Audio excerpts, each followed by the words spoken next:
go from a saw to a pulse. Now what I want to do to make it even more interesting again is each time the pulse hits, I want this pulse width to change.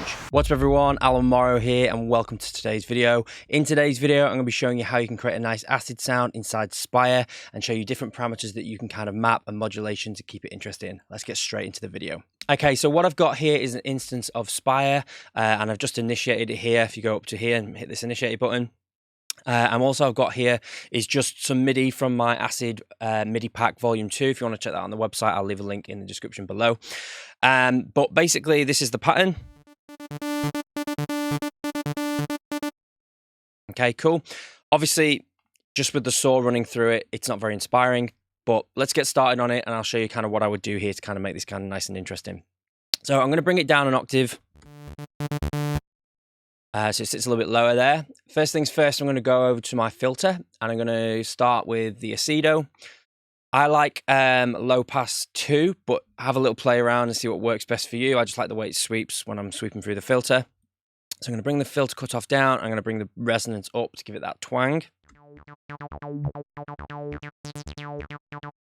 That sounds really quite nice, even just there. But let's make it a little bit more interesting. I like to add a little bit of delay when I'm doing my presets, just give a bit of atmosphere and movement to it. So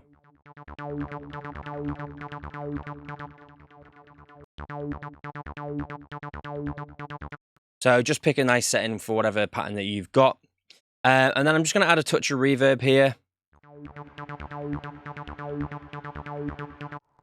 Bring the decay down as well a little bit, just so it doesn't sound too washed out. Okay, cool. So this is the very sort of basis of an acid sort of sound here. What I'm going to do now is I'm going to show you how you can kind of make this a lot more kind of interesting. So first things first, I'm going to come in and I'm going to add a little bit of distortion. So what I like to do whenever I'm doing the changes to this acid sound, I like to sweep through the filter cutoff to kind of hear how it's going to sound in context within a track if I'm trying to build tension and stuff like that. So I'm going to come over to here and I'm going to use Tube 3. I really kind of like this one for acid sounds. But have a little play around between the different low pass filters and the different algorithms here for the distortion. Let's bring the drive up and some of the wet.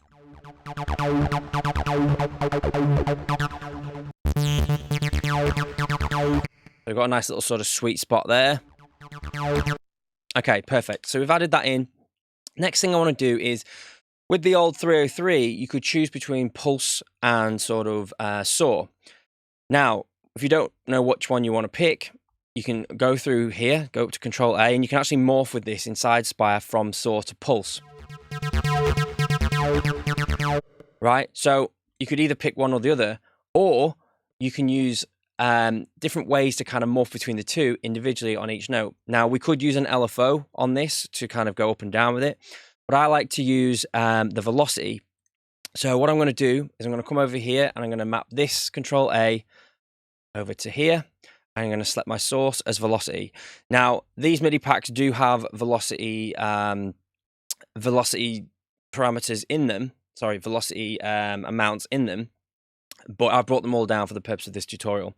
So now that it's all the way down here, it's going to be a saw. But what I can do is I can go in and choose each individual note to be either a saw or a pulse or a morph between the two of them by just going over here. So I'll bring this up and I'm going to see when it's right down here, it's a saw. And as it gets higher up, it's a pulse. So I can come in and choose whatever I want to do here.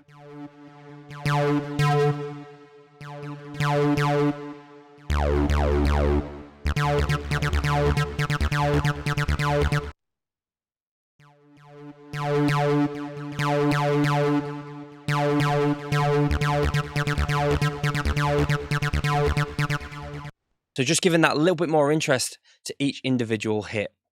Okay, so the next thing I want to do here is I can also play around with the resonance with the actual velocity mapping too.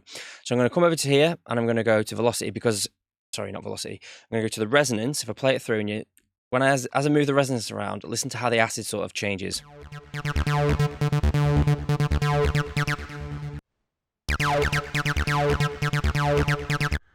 So we can get some sort of nice twang to the acids there. So what we can do here is I can map this resonance, drag this over here to the velocity again. So we can either go this way, where the higher up the velocity, sorry, let's bring this down a little bit. The higher up the velocity, the more resonance we're getting, but also remember, the higher up the velocity, the more pulse it's going to be as well. So obviously, if you want to change that round, we can go the other way, for example. It's even more. So as we come down, it's going to be saw with more resonance. As we go up, it's going to be pulse with less resonance.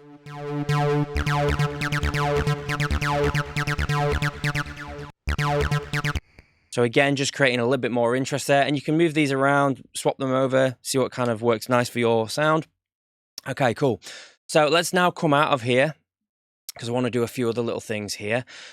Next thing I want to do is instead of having to do this with my hand or manually, I'm going to go over to LFO1 and I'm going to get the cutoff and I'm going to drag it over here to this LFO1. I'm going to change the rate to a lot slower. And I'm going to do something like just a random sort of waveform here. So I can do this and you can morph between it and do whatever you want. It's going to be nice and slow. It's going to kind of go up and down, essentially like me doing this randomly. But I want to find a nice sweet spot to it as well. So I'm going to dial a bit of this in. And this is going to change how much it's going to do it by. Have a play around, find a nice sweet spot. I'm also going to just, now that I've set these, I'm just going to loop this a little bit further so we can hear it over a period of time.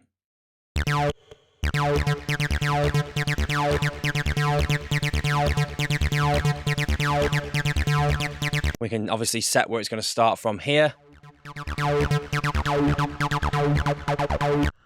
Okay, great. So the next thing that we have is when we initiate the preset inside Spire, the envelope 3 is set to the cutoff 1 here, right? So that's what's giving it that sort of initial attack with the filter. So what we can also do here for different changes in each of the different hits is we can actually get this decay time, to show you what I mean, if I play around with it as it's playing.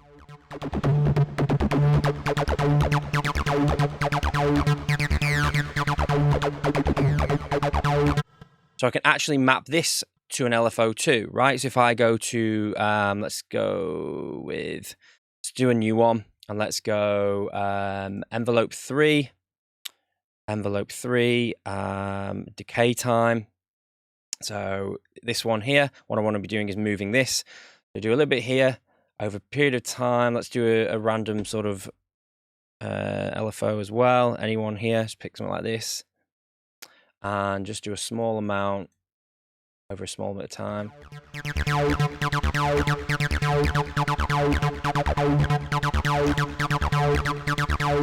What we're getting now, speed up a little bit, different decay times on this envelope 3 here. Nice. Right. Okay.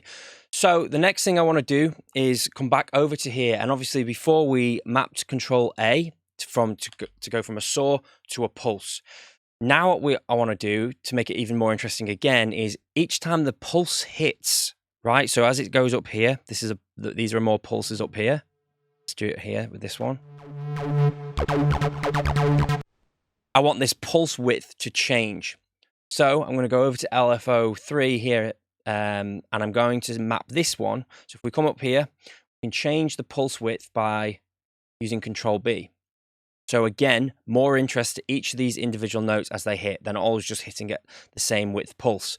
So I'm going to come over here and I'm going to go drag this one, Control B, over to here.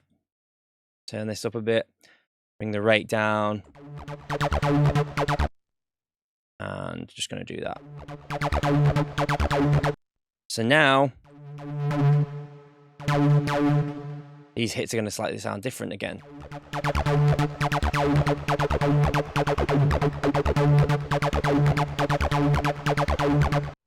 Yeah, and just adding that little bit of interest to each individual hit.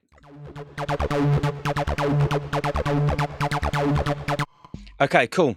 So the last thing I'm going to do in this is I'm going to come over to LFO 4 and I'm going to map the glide here to this one. Now, I've got some notes that are bleeding over each other here, so I can have some nice sort of glide to the sounds, but I don't want it to always glide. So I'm going to set it again to sort of a bit more random. And I'm going to use just I'll use this sine wave here. Or I can change the amount of glide that's happening over a slow period of time.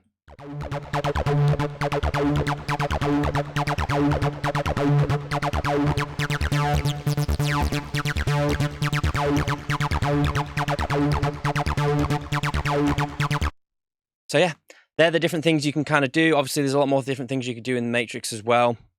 You could be mapping, obviously, sort of like the pan to the velocity and stuff like that for the oscillator.